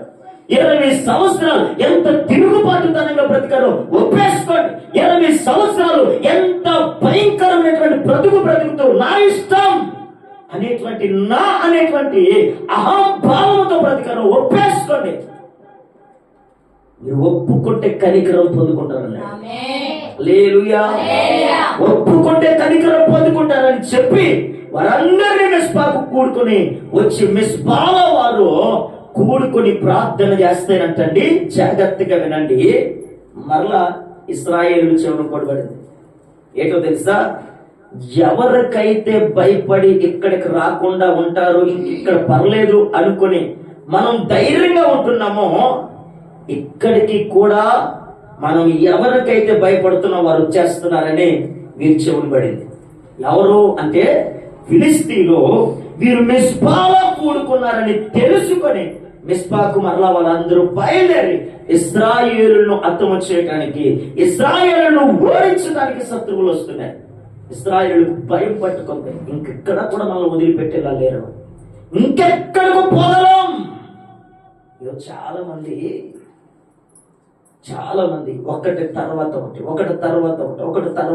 ఒకటి పోయింది అనుకుంటే ఇంకొకటి అంటారు. ఇబ్బంది ఒకటి తీరింది అనుకుంటే ఇంకొకటి, ఒకటి తీర్చామనుకుంటే మరొకటి, ఒకటి నిండి బయటకు గట్టెక్కామనుకుంటే మరొకటి. కానీ నువ్వు బాధపడిన సందర్భాలు ఏదున్నా, నువ్వు మందిరములో నిలిచి ఉన్నంత వరకు దుష్టుడు నేను ముట్టలేడంతే. స్తోత్రం కలుగునుగా. మిస్పా అనే అనుభవములో నీవు ఉన్నంత వరకు, మిస్పా అనే అనుభవంలో నీ కొరకు ప్రార్థించే దైవ జనుడు ఉన్నంత వరకు దుష్టుడు నిన్ను ముట్టలేడు. చూడండి ఒకసారి 8వ వచనం దగ్గరికి రండి. 8వ వచనం దగ్గరికి రండి. మన దేవుడైన యెహోవాకు ఫిలిష్తీయుల చేతిలో నుండి మనలను రక్షించున్నట్లుగా మా కొరకు ఆయనను ప్రార్థన చేయుట మానవద్దని సమూయేలు వద్ద మనవి చేసిరి. ఎప్పుడైతే ఫిలిష్తీయులు ఇశ్రాయేలు దగ్గరికి, మిస్పా దగ్గరికి వస్తున్నారనే సంఘటన, విషయం, వార్త ఇశ్రాయేలుకు తెలిసిందో వీరికి భయపట్టుకొని వెంటనే పరిగెత్తుకొని వెళ్ళి దైవజనుడు అంటాడు, అయ్యా ఫిలిష్తీయుల చేతుల నుండి, శత్రువుల చేతుల నుండి మమ్మల్ని రక్షించినట్లుగా, వారిపై మాకు విజయం ఇచ్చినట్లుగా మీరు మా కొరకు దేవుని ఎదుట మా పక్షంగా మీరు ప్రార్థన చేయడం మానవద్దు. హల్లెలూయా. ఒక సంఘం దైవజనుడైనటువంటి సమూయేలును కోరుకుంటూ విన్నపం చేసుకుంటున్నటువంటి ప్రార్థన అవసరం. స్తోత్రం కలుగునుగా. వారికి తెలుసు దైవజనుడు మా కొరకు ప్రార్థిస్తే శత్రువులపై విజయం పొందుకుంటామని. వారికి తెలుసు దైవజనుడు మన కొరకు దేవుని పక్షంగా వాక్యం ఆడితే విజయం పొందుకుంటామని. స్తోత్రం కలుగునుగా. ఎందుకో తెలుసా? దానికి ముందు ఒక సంఘటన జరిగింది. దానికి ముందు ఒక సంఘటనలో దైవజనుడే అడ్డుపడకపోతే వాళ్ళు చచ్చిపోయేవారు. స్తోత్రం కలుగునుగా. దేవుడు అన్నాడు మోషేతో, మోషే నీవు రప్పించిన నీ ప్రజలు చెడిపోయి వారికి నియమించబడినటువంటి త్రోవల నుండి వారు త్వరగానే తొలగిపోయిరి అని చెప్పాడు. చెప్పి అన్నాడు, ఇంకా మోషే వారిని చంపేద్దాం అనుకుంటున్నాను. వాని ఇష్టానుసారంగా ఎవరినైతే నువ్వు తీసుకుని వచ్చావో ఆ దేవుణ్ణే మరిచి వారు దూడను తయారు చేసుకుంటూ విగ్రహారాధన చేస్తూ ఎవరికి ఇష్టం వచ్చినట్టు వారు బ్రతుకుతూ వస్తున్నారు. మోషే వారిని చంపేస్తానని దేవుడు చాలా కోపంగా మోషేతో మాట్లాడితే అప్పుడు ఆయన అడ్డుపడితేనే తప్ప వారికి ప్రాణం దక్కలేదు. స్తోత్రం కలుగునుగా. హల్లెలూయా. అయ్యా మీరు వారిని ఏమాత్రం కూడా చంపొద్దు. ఒకవేళ వారిని ఏదైనా చేయాలనుకుంటే మొదట నా పేరు జీవ గ్రంథంలో తీసే, మొదట నన్ను చంపే అని అడ్డుపడిపోయాడు దేవునికి ప్రజలకి మధ్యలో. దైవజనుడు ఎవరో తెలుసా? ప్రజలకి దేవునికి మధ్యవర్తి దైవజనుడు.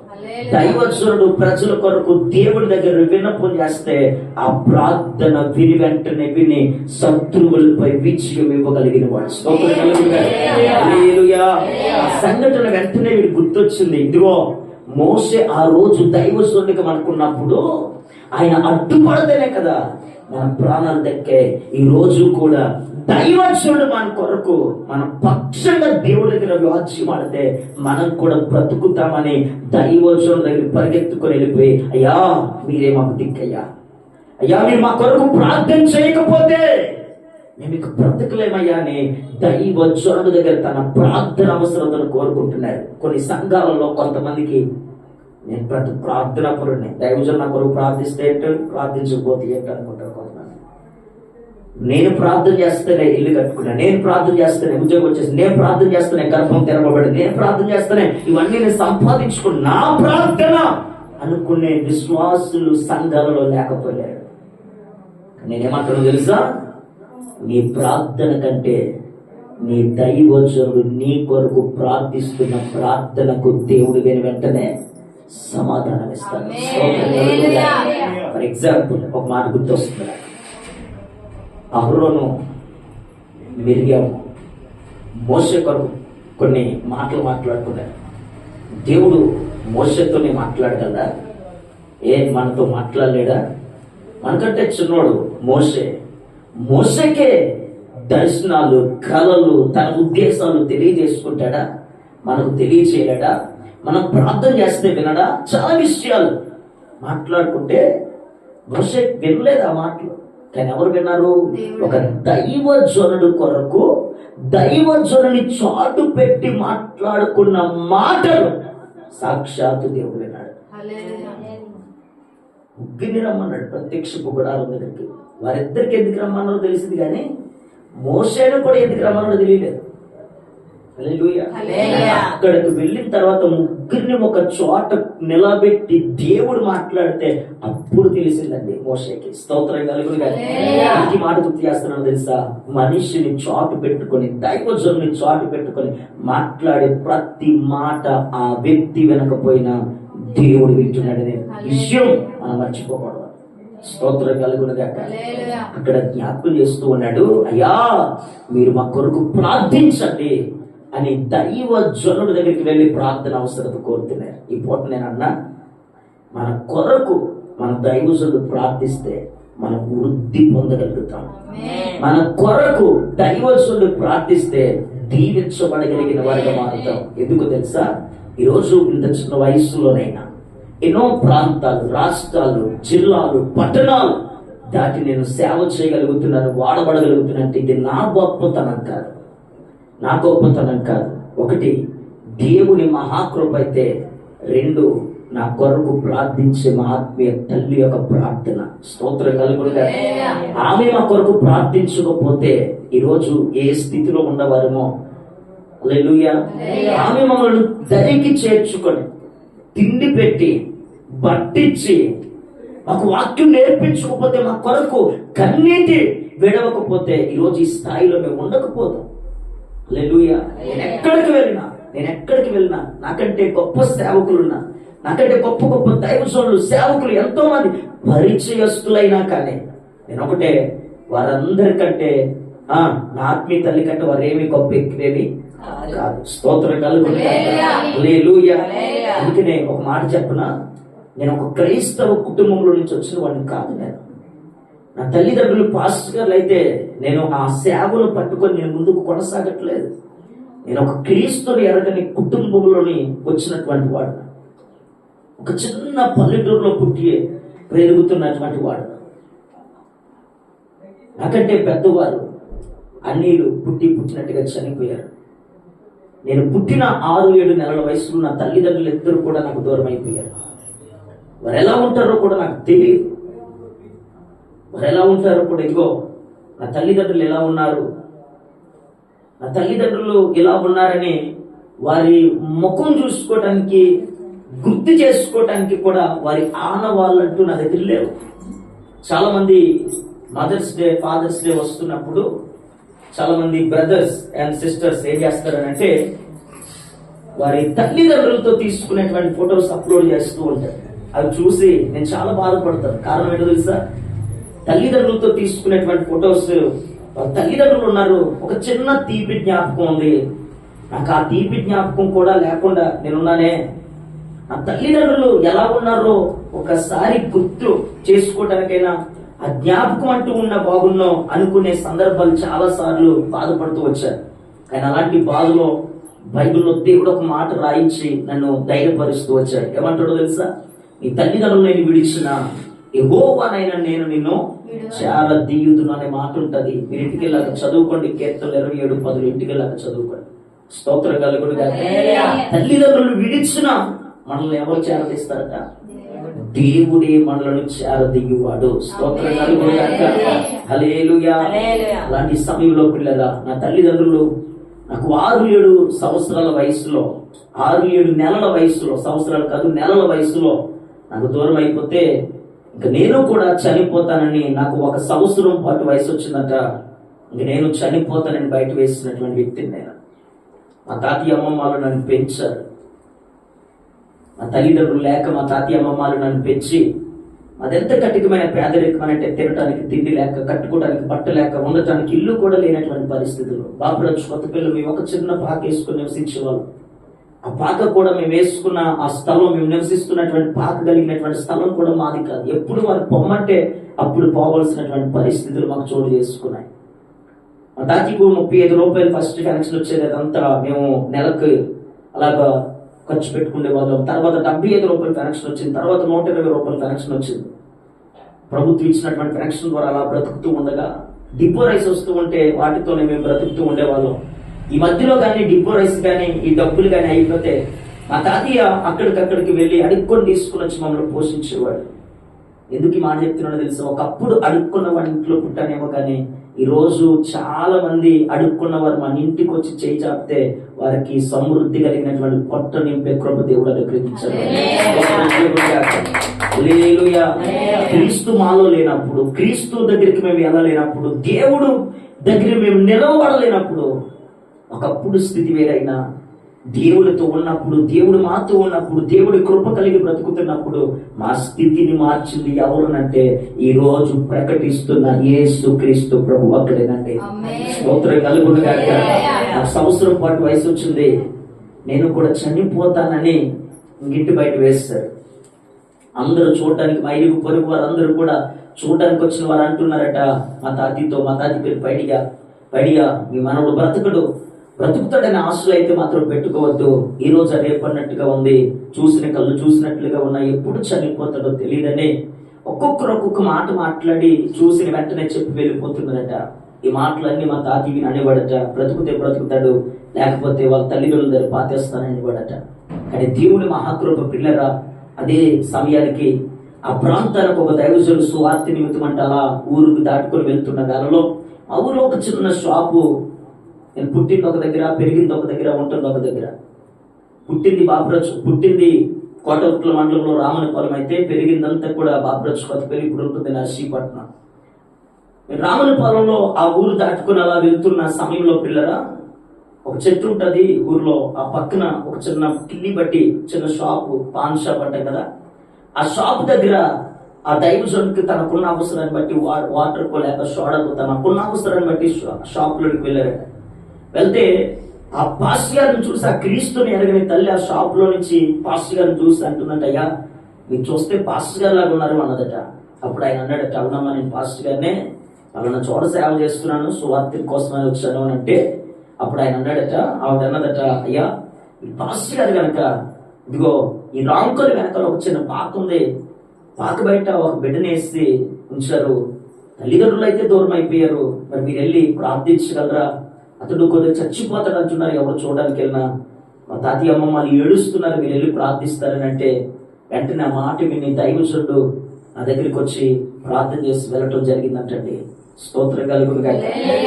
దైవజనుడుకున్న మనసు ఎలాంటిది అంటే, ఎవరు కష్టంలో ఉన్నారు, బాధలో ఉన్నారు, ఇబ్బందులు ఉన్నారని తెలియక వాడు మనోడా కాదనేటువంటి చూడకుండా కష్టంలో ఉన్న వ్యక్తి క్షేమాన్ని కోరుకున్న ఏకైక వ్యక్తి దైవజనుడు మాత్రమే. దేవునికి స్తోత్రం కలుగుతుంది.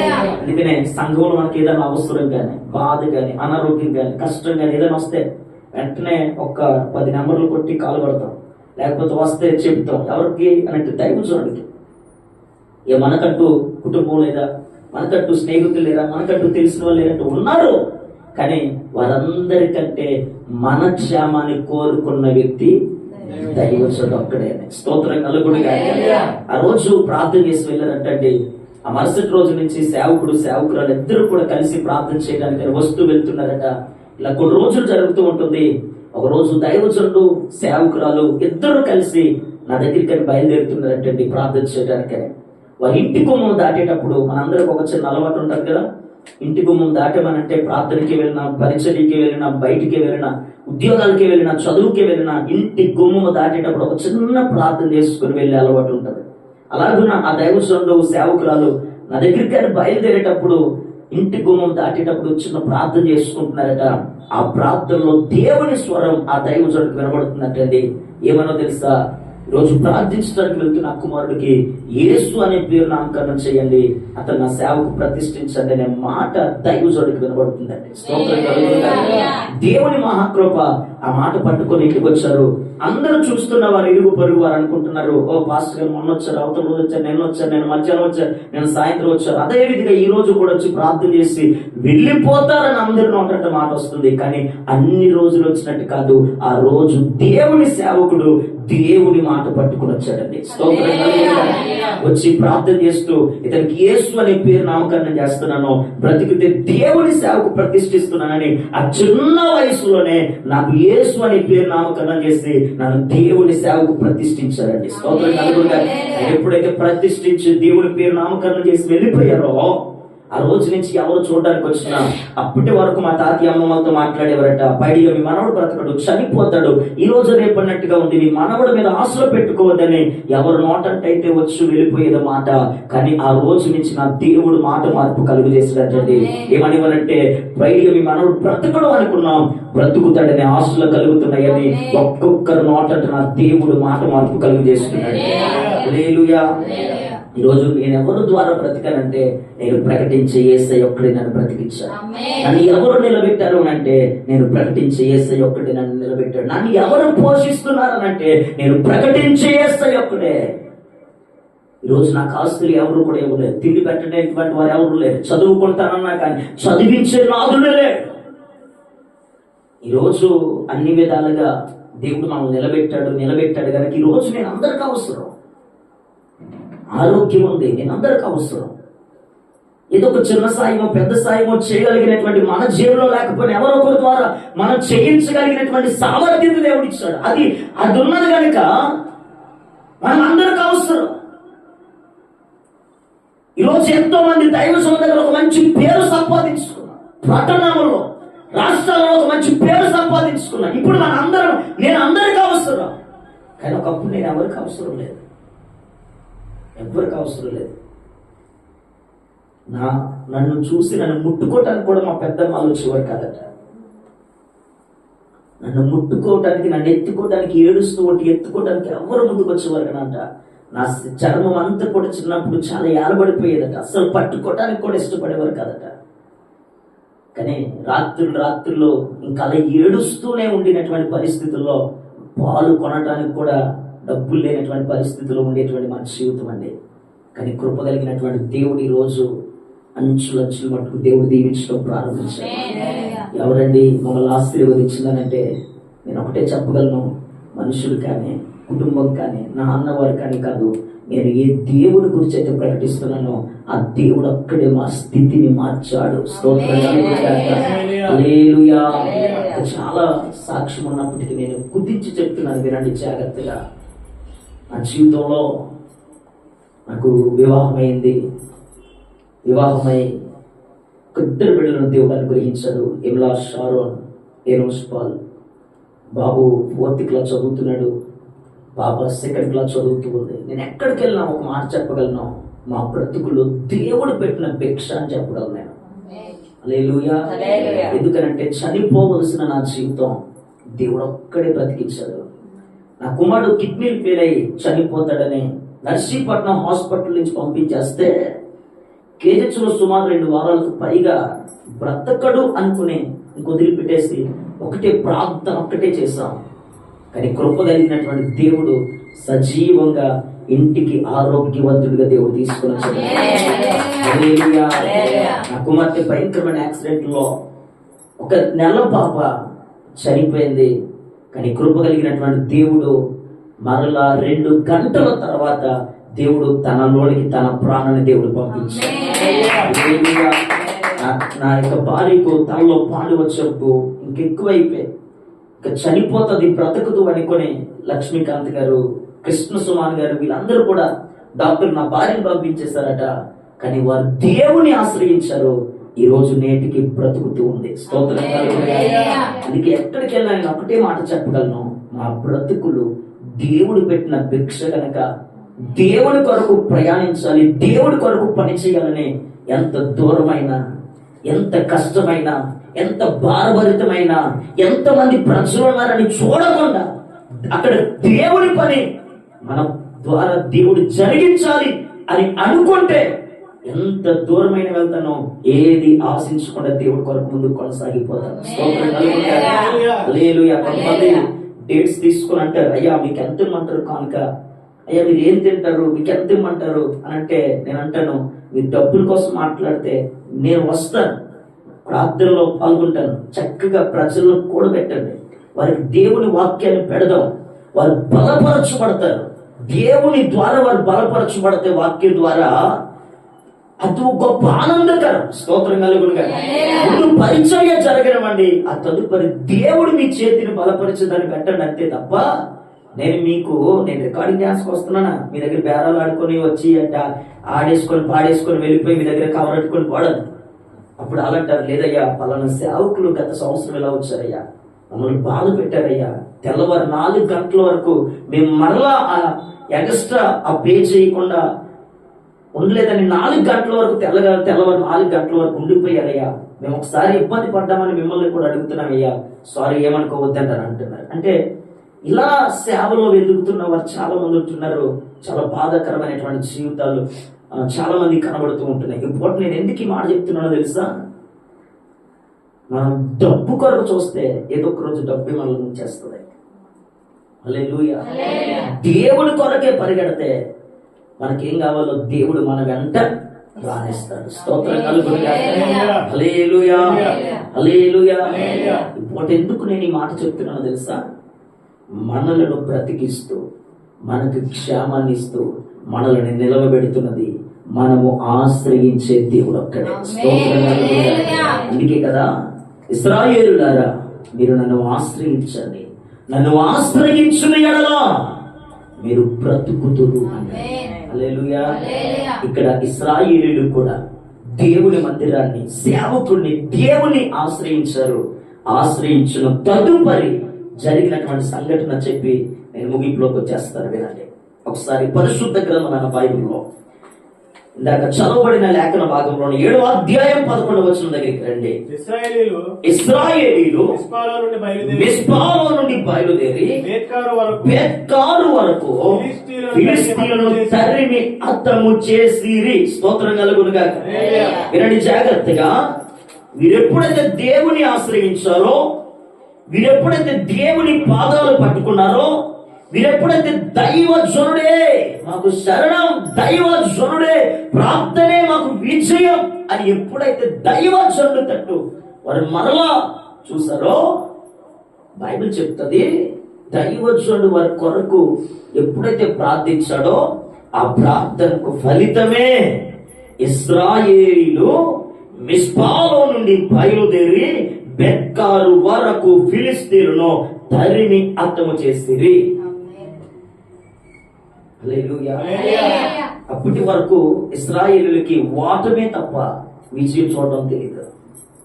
అప్పటి వరకు వారు తరిమితే వీరు పరుగులెత్తడమే తప్ప వీరు తిరిగి వారిని హతము చేయటం తెలియదు. కానీ దేవుని ఆశ్రయించి మిస్పా అనే అనుభవంలో ఉంటూ ఉపవాస ప్రార్థన చేస్తూ దైవజనుడు ప్రార్థన కోరుకుంటూ మీరు ఎప్పుడైతే ఉన్నారో వారు కీడుని విడిచి మేలైన దానిని చేపట్టారు, వారి పాపములు ఒప్పుకున్న వారై ఉన్నారు. ఆ తదుపరి కదా దేవుడు ఫిలిస్తీన్లపై విజయాన్ని దేవుడు అనుగ్రహించాడు. ఈ పూట ఇప్పటి వరకు తరమబడ్డావు. నీ శత్రువు ఏదైతే ఉందో అది శ్రమే కావచ్చు, బాధే కావచ్చు, ఇబ్బంది కావచ్చు, మనుషుల వల్లే కావచ్చు, నీకు ఏదైతే నేను తరుముతున్నది నీకు శత్రువే. నువ్వు వేటి ద్వారా తరమబడుతున్నావో అది నీకు శత్రువే. ఈ పూట దేవుడు ఏమంటున్నాడు తెలుసా?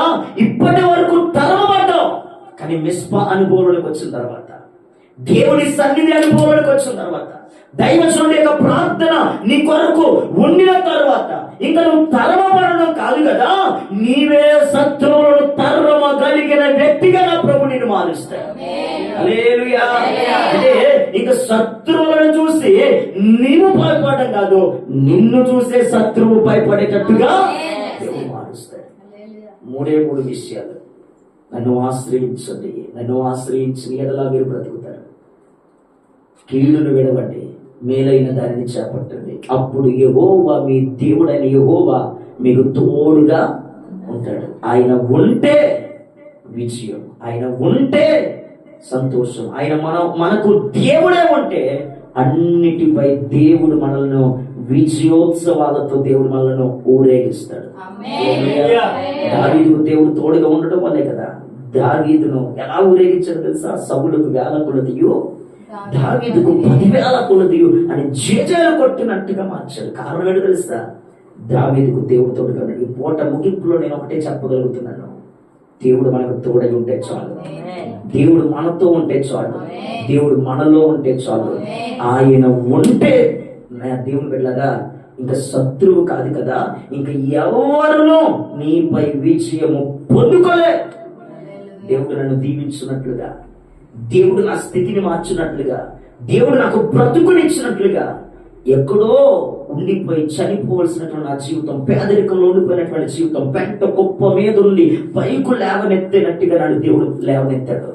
మోడి బారిపోయిన జీవితాన్ని చిగురింప చేసినట్లుగా దేవుడు నన్ను చిగురింప చేశాడు. నేను ఒకటే ముగింపులో చెప్తున్నాను, నన్ను దీవించిన దేవుడు, నాపై దృష్టి నిలిపిన దేవుడు, నన్ను వాడుకుంటున్న దేవుడు, నాకు యొక్క స్థితిగతులను మార్చిన దేవుడు మీ స్థితిగతులు ఎందుకు మార్చలేడు? మనమందరం కూడా సర్వోన్నతుడైన యేసయ్యనే కదా ఆరాధిస్తున్నాం. ఆ సర్వోన్నతుడైన దేవుడే కదా అందరికీ ఉపకారి అయిన దేవుడు. మనకు ఉపకారి అయి ఉండి మనల్ని నడిపించి బలపరిచి ఈ నూతన సంవత్సరంలో 2025వ సంవత్సరంలో సంఘములో ఉన్న బిడ్డలందరూ సాక్ష్యము చెప్పగలిగినంతగా ప్రభు దీవించబోతున్నారు. స్తోత్రం కలుగును గాక. సంఘ బిడ్డలకు మనందరికీ ప్రభు అనుగ్రహించును గాక. ఆమేన్. ప్రార్థన చేయండి. మీ కొరకు చిన్న ప్రార్థన చేస్తాను. అందరూ మొక్కలు దగ్గర చిన్న ప్రార్థన. Thank you father, thank you father, thank you father. స్తోత్రమయ్యా, స్తోత్రమయ్యా, స్తోత్రమయ్యా. హల్లెలూయా, హల్లెలూయా, హల్లెలూయా. స్తోత్రం. హల్లెలూయా, హల్లెలూయా, హల్లెలూయా, హల్లెలూయా. హల్లెలూయా.